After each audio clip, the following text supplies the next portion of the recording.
कुछ विचारकों का एक अभिमत है, कुछ लोगों का ये कहना है कि भक्तामृत स्तोत्र आदिनाथ भगवान का स्तवन न होकर 24 भगवान का स्तवन, तो फिर इस काव्य को पढ़ने पर थोड़ी अड़चन आएगी। कैसे आएगी? तो आप सुनिए इसका अर्थ।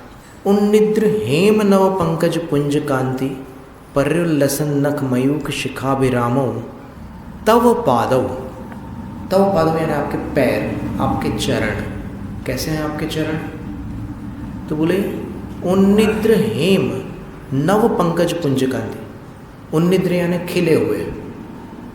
कमल जब नींद में होता है तो बंद होता है सूरज डूबने के बाद, और सूर्योदय में ऐसे खुल उठता है। तो उन्निद्र का अर्थ होता है खिले हुए। हेम नव पंकज, स्वर्ण के नवीन कमल, और एक कमल नहीं, पंकज पुंज, कमलों का पुंज, उसके जैसी कांति किनकी है? तव पादव, आपके चरणों की। तो अगर अपन 24 तीर्थंकर लेंगे तो फिर अपने को ये बाध्य होकर के मानना पड़ेगा कि पद्मप्र भगवान पूरे लाल थे लेकिन उनके पैर पीले थे। सुपार्श्वनाथ भगवान पूरे हरे थे, बस पैर पीले थे। चंद्रप्र भगवान पूरे सफ़ेद थे, पैर पीले थे। तो जो तीर्थंकर 5 रंगों के होते हैं, तो अगर अपन ये स्तोत्र 24 भगवान का मानते हैं तो यहाँ जो वर्णन है भगवान के पैरों का, वो गोल्डन वर्णन है। देखिए ना आप, हेम, हेम का अर्थ गोल्ड होता है, और नव पंकज, और सोने का नवीन कमल। पुराना कमल नहीं, कभी पुराना सोना होता है तो उसके ऊपर कुछ कालिमा आती है थोड़ी, वैसा नहीं, एकदम फ्रेश।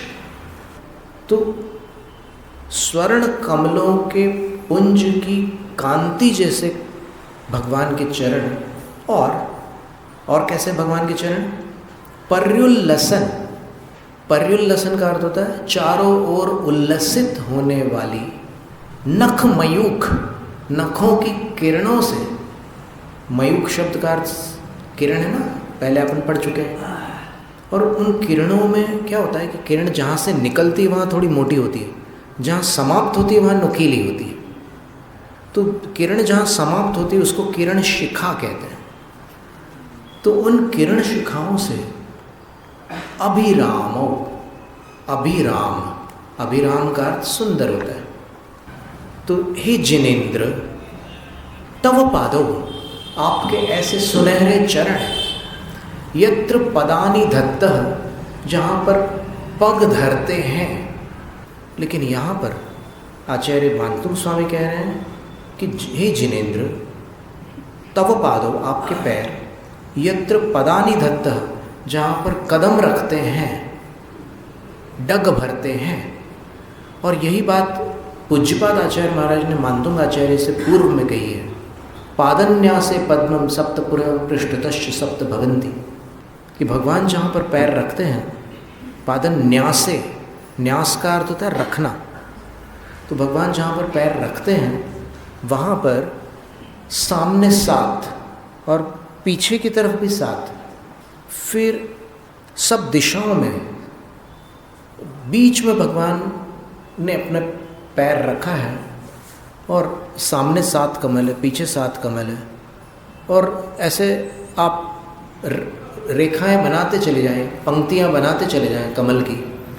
प्रभाचंद्र आचार्य महाराज ने नंदीश्वर भक्ति की टीका में लिखा है कि भगवान जहाँ चरण रख रहे हैं उसको घेर कर ऐसी 32 पंक्तियाँ होती हैं, 32।